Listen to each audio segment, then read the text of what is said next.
Student loan borrowers that are on income driven repayment plans like IBR, Pay As You Earn, ICR, are reporting that their monthly student loan payments are spiking because they are not able to recertify their income due to the processing pause.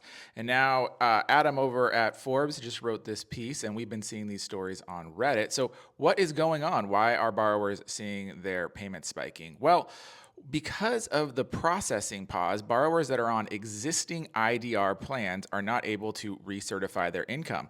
And for borrowers who have had income recertifications over the last week or two, if you don't recertify your income in time, you default to the payment that you would have made under the standard 10-year repayment plan, which can be significantly higher. Now, that payment doesn't necessarily kick you out of the IDR plan, it just jacks up your payment a ton. And that can be very expensive and a problem for a lot of borrowers. And the big problem here is that honestly, the Department of Education should not have paused these recertifications, and we are now finally seeing some lawsuits to try to stop this mess. But until they issue guidance, they are still putting some borrowers at risk of defaulting. So, if this is you, what should you do? Well, first off, if you don't have a recertification date coming up yet, don't worry about it. If you are supposed to recertify your income in the next couple of weeks, I would just be watching that date incredibly every day. Like I'd go on, check it every single day because allegedly they should be moving these dates. That's what our sources have told us within the Department of Education and also with the loan servicers. However, they have not finalized that guidance yet, and it's pretty frustrating that they haven't yet.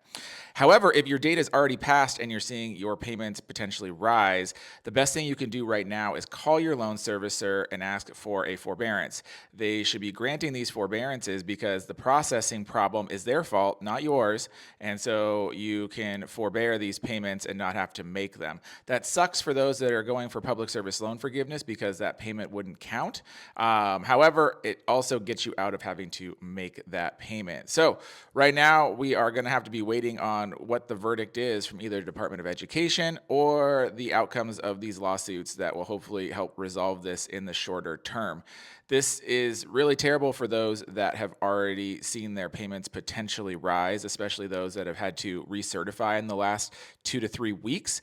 But for those that haven't had to recertify yet, just keep watching those dates. We are hearing some stories that people's dates are moving, not just those on the SAVE plan, but also those on IBR and ICR. Their dates are starting to move. So we do expect that to happen, but we need to help the people that also have already seen issues happen in the last 3 weeks. So hopefully this helps give you a little light on what's going on.